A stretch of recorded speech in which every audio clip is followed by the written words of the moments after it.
जय हिंद, नमस्कार साथियों। वाह, कर्नल साहब लागू होने से पहले वारूपी 3 टेबल जारी। सिपाही से सूबेदार मेजर तक 1856 से लेके 2492 की कर दी बढ़ोतरी। ऑनरी लेफ्टिनेंट, ऑनरी कैप्टन का 2002 से 63 तक इसमें दिखाई गई बढ़ोतरी। तो क्या है इस टेबल की सच्चाई दोस्तों, जानते हैं इस वीडियो के माध्यम से। चैनल में पहली बार विजिट कर रहे हैं या चैनल को सब्सक्राइब नहीं किया है तो चैनल को सब्सक्राइब कर लें, साथ में बेल आइकन की घंटी जरूर दबाएं। तो चलो शुरू करते हैं। Government of India letter dated 7 नवंबर 2015 के आधार पर जो नेक्स्ट इक्वलाइजेशन ऑफ वारूपी का होना है वो ड्यू है 1 जुलाई 2024 को। क्या सरकार इसको समय से लागू करेगी? और इस पर ऑनरेबल सुप्रीम कोर्ट ने जो 20 मार्च 2023 का आदेश था उस पर क्या कहा है वो देख लेते हैं एक नजर। जैसे आप स्क्रीन में देख पा रहे हैं दोस्तों, ये 16 मार्च 2022 का ये आदेश है जो कि miscellaneous application number 219/2023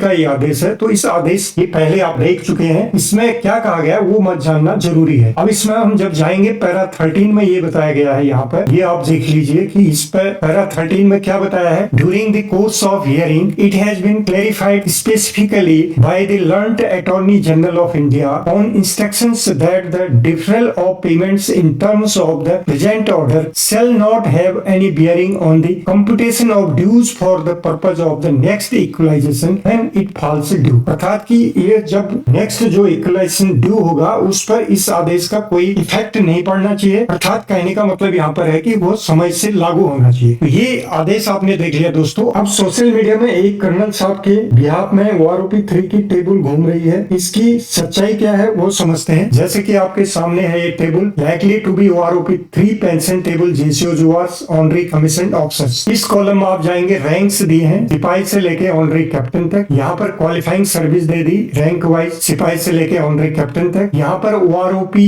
1 basic pension यानी कि जो वारूपी टेबल की बेसिक पेंशन थी वो यहाँ पर दी हुई है। यहाँ पर वारूपी 2 में जो बेसिक पेंशन थी रैंक वाइज वो दिखा दी गई है दोस्तों। अब वारूपी 3 में यहाँ पर जो बनेगी आपकी वो इस कॉलम में दिखाया गया है। ये निकाला कैसे वो आगे बताया गया इन्होंने। मिनिमम पेंशन कैलेंडर ईयर 2023 और मैक्सिमम पेंशन कैलेंडर ईयर 2023 इस आधार पर लिया गया। जैसे कि आपने वारूपी में देखा मैक्सिमम और मिनिमम के आधार पर टेबल बनाई गई थी, उसी बेस पर इसको बनाया गया है। और यहाँ लास्ट में देखेंगे तो इंक्रीज द डिफरेंस, जो आपका डिफरेंस से बढ़ोतरी होगी वो इस कॉलम में आप देख पाएंगे। अब यहाँ पर जैसे कि सिपाही 17 साल इन्होंने ली, वारूपी 1 और वारूपी 2 टेबल आपको पता ही है। वारूपी 3 में इनका 20,663 रुपया दिखाया गया है। ये कैसे निकाला इन्होंने? मिनिमम 18,200 दिखाई और मैक्सिमम 23,125, इन दोनों का एवरेज लिया तो 20,663 रुपया इनकी बन रही है। और जो कि इनकी बढ़ोतरी होगी 1,856। ऐसे ही नायक 17 साल, उनका यहाँ पर दिखाया गया 22,251 रुपया, जो कि मिनिमम मैक्सिमम के आधार पर इनकी बनी। डिफरेंस से जो हुआ इनकी बढ़ोतरी हुई 2,144। ऐसे ही हवलदार 19 साल का 1,836 दिखाया गया है, जो कि बढ़ के आएगी इनकी। ऑनरी नायब सूबेदार 24 साल का यहाँ पर 1,500 दिखाया गया है। नायब सूबेदार 26 साल का यहाँ पर 2,625 दिखाया गया है। सूबेदार साहब 30 साल का यहाँ पर 2,005 रुपया इनकी बढ़ोतरी दिखाई गई। सूबेदार मेजर 30 साल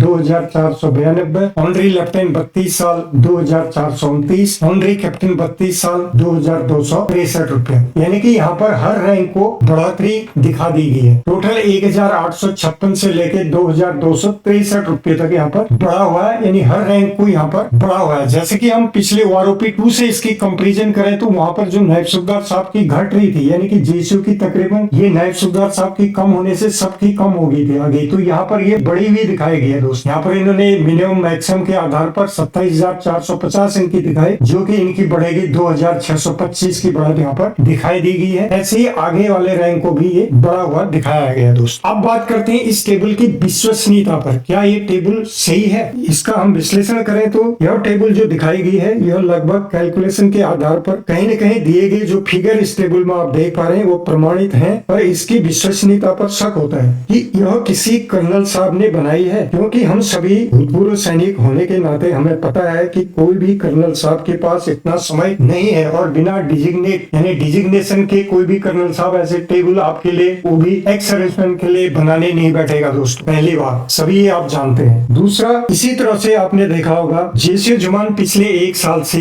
वारूपी विसंगतियों पर अपनी मांग को उठा रहे हैं। जगह जगह पर धरना प्रदर्शन हो रहा है, सरकार से मांग कर रहे हैं भाई बात कर लो, कुछ सुलझाओ, इसमें जो कमियां हैं इन पर बात करके इसका कुछ हल निकालो, लेकिन कोई नहीं। क्या इसके पीछे इस टेबल जारी करने का क्या ये भी है कि यहाँ पर दिखाए गए जो भी बढ़ोतरी है क्या ये इतनी होगी, ये सवाल उठता है। और क्या इसके पीछे ये भी सवाल एक बन जाता है कि क्या ओआरओपी की जो विसंगतियों की जैसे जवान जो मांग कर रहे हैं क्या उसको ठंडे बस्ते में डालने का इरादा है या उस पर कुछ ढिलाई हो, ये भी हो सकता है, मकसद कुछ भी हो सकता है। दूसरा, इसकी विश्वसनीयता पर इसलिए भी सवाल उठ रहे हैं। दोस्तों आपने देखा होगा पिछले दिनों एमएसपी केस की सुनवाई होने जा रही थी, उससे ठीक पहले एक आपने देखी होगी ये टेबल जारी कर देगी, ये भी इसी तर्ज पर जो निकाली हुई है, अभी सेम तर्ज है। यहाँ मेजर जनरल दुर्गेश साहब के साइन है, ये भी डिजिटली साइन दिखा दिए और ये यहाँ पर इक्वल एमएसपी बना के आपका इतना बनेगा। ठीक है ये बनेगा, इतना तो बनेगा, लेकिन सवाल ये उठता है कि क्या ये मेजर जनरल साहब बनाएंगे इस टेबल को बैठ के, ये आप बड़ा सवाल उठता है। ये आप भी जानते हो, मैं भी जानता हूँ, तो इस पर सवाल उठना लाजमी है। मेरे विचार में जो थे मैंने ये बता दिया कि इसमें 2-3 एंगल मुझे नजर आए। एक तो ओआरओपी जो आंदोलन चल रहा है उसके पीछे का मकसद हो सकता है कि ये टेबल जारी कर दो, इसमें थोड़ी ढिलाई हो जाएगी, बंदे ढीले पड़ जाएंगे। दूसरा, ये कोई भी कर्नल साहब जनरल साहब के पास इतना टाइम नहीं है आप किले की बैठ के वो टेबल बनाएगा दोस्तों, वो भी जो रिटायरमेंट एक्स सर्विसमैन हो चुके हैं उनके लिए। तो इस पर काफी सवाल उठते हैं, तो आपकी इस पर क्या राय है जरूर अपनी प्रतिक्रिया दें, कमेंट बॉक्स में लिखें। ये थी दोस्तों आज की जानकारी, फिर मिलते हैं किसी अन्य अपडेट के साथ, तब तक के लिए जय हिंद जय भारत।